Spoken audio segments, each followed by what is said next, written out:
మన ప్రభువును రక్షకునైన యేసుక్రీస్తు నామంలో ఈ వీడియోని వీక్షిస్తున్న మీ అందరికీ ప్రైజ్ ద లార్డ్.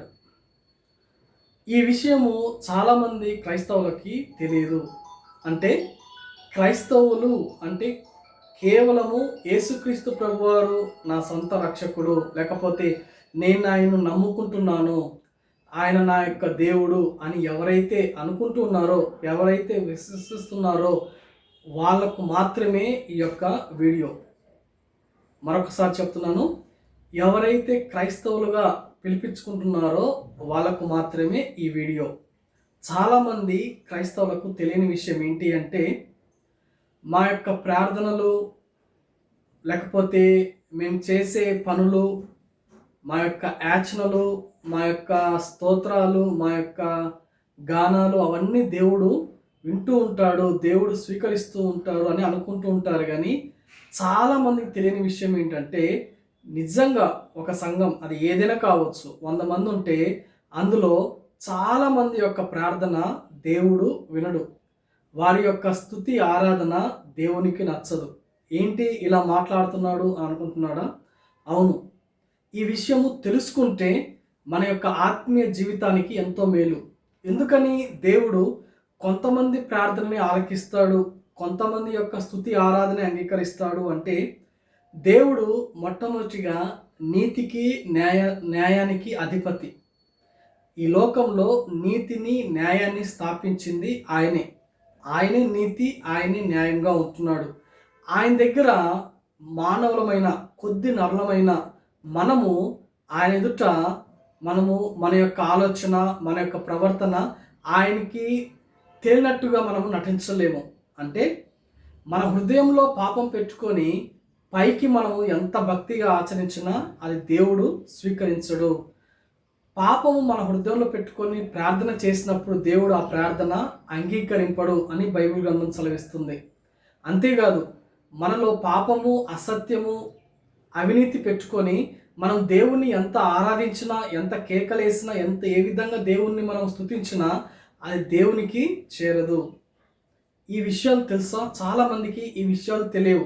ఎందుకు అంటే, నేను ప్రతిరోజు దేవుని దగ్గరికి వెళ్ళి, లేకపోతే ప్రతి వారం దేవుని దగ్గరికి వెళ్ళి పాపపు ఒప్పుకుంటున్నాను కదా, నా యొక్క పాపం పోతుంది కదా, మళ్ళీ నేను యథావిధిగా చేస్తే సరిపోతుంది కదా అని అనుకుంటూ వాళ్ళు అదే పాపంలో, ఆ యొక్క పాపం యొక్క విషయంలో తరచుగా చేస్తూ దేవుని దగ్గరికి వెళ్ళి ఒప్పుకోవడం, మళ్ళీ పాపం చేయడం, దేవుని దగ్గరికి వెళ్ళి ఒప్పుకోవడం, మళ్ళీ పాపం చేయడం.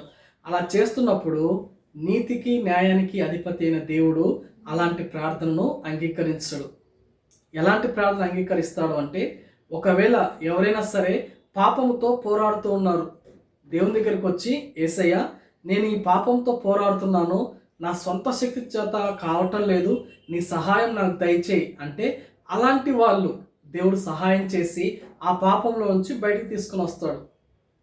అది ఎలాంటి పాపమైనా సరే, అబద్ధాలు ఆడుతూ ఉన్నావా, లేకపోతే ఎవరైనా దూషిస్తూ ఉన్నావా, లేకపోతే ఇంకోటి దేవునికి అసహ్యమైన కార్యాలు ఏదైనా సరే నువ్వు మానుకోవాలని అనిపిస్తూ ఉంటూ దేవుని దగ్గరికి వచ్చి, నేను ఇది మానలేకపోతే నాకు సహాయం చేయమంటే తప్పకుండా సహాయం చేస్తాడు.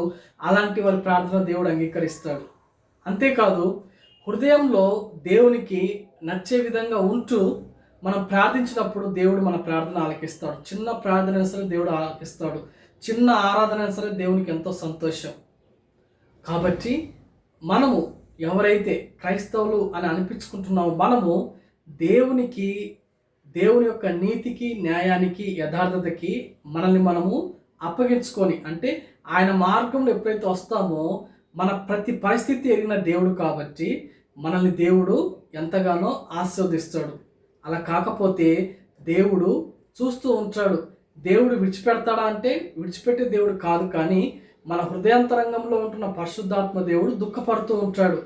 ఎందుకు ఇలా చేస్తున్నావు, నీకు అన్నీ తెలుసు కదా, తెలిసి ఎందుకు చేస్తున్నావు అని చెప్పి దుఃఖపడుతూ ఉంటాడు. అంతేగాని దేవుడు కోపగించుకోవడం, శపించడం అలా జరగదు. కానీ దేవునికి దూరం అవుతూ ఉంటాం. ఒక వ్యక్తి దేవునికి దూరం అవుతూ అలా అలా అలా వెళ్ళిపోతూ ఉన్నప్పుడు దేవుని యొక్క ఆశీర్వాదాలకి దూరం అయిపోతాడు. అంతే. అంటే తనకు తానే దేవుని దగ్గర నుంచి వచ్చే ప్రతి ఆశీర్వాదాన్ని పోగొట్టుకుంటూ ఉంటారు. ఈ లోకంతో సహవాసం చేస్తూ దేవుని యొక్క సహవాసాన్ని విడిచిపెడతాడు. అప్పుడు ఏమవుతుంది? దేవుని యొక్క ఆశీర్వాదాలు, దేవుని నుంచి వచ్చే ప్రతి ఒక్క దీవెన కోల్పోతాడు. ఆ వ్యక్తి తిరిగి దేవుడు నాకు ఇలా చేశాడేంటి అని అనుకోకూడదు. ఎందుకంటే తను ఈ లోకంలో ఉన్న వాటికి అంటే స్వకీయమైన దురాశల చొప్పున తను ఈడవబడ్డాడు కాబట్టి దానికి తగిన ప్రతిఫలం అతను పొందుతాడు. దానికి మనం దేవుణ్ణి నిందించకూడదు. కాబట్టి క్రైస్తవులు అనబడుతున్న వాళ్ళు, లేకపోతే క్రైస్తవులుగా ఉంటున్న వాళ్ళు మొట్టమొదటిగా దేవుడు, మన దేవుడు ఆయన ఎంతగానో నీతిమంతుడు, న్యాయాధిపతి, మన ప్రతి ఆలోచన ఆయన ఎరిగిన దేవుడు కాబట్టి, మనం చేస్తున్న ప్రతి పని చూచే దేవుడు కాబట్టి, మన ప్రతి ప్రవర్తన, మన నడక పడక అన్నీ తెలిసిన దేవుడు కాబట్టి ఆయన దగ్గర మనము మోసం చేయలేం. కాబట్టి మన హృదయాన్ని యథార్థంగా ఉంచుకొని మనము భయభక్తులతో దేవునికి మన యొక్క స్తుతులు, స్తోత్రాలు, మన ప్రార్థన మనము చేసినప్పుడు దేవుడు తప్పకుండా ఆలకిస్తాడు, తప్పకుండా దేవుడు ఆశీర్వదిస్తాడు. ఇటువంటి కృప దేవుడు మనందరికి దయచేయును గాక. ఆమేన్. Praise the lord.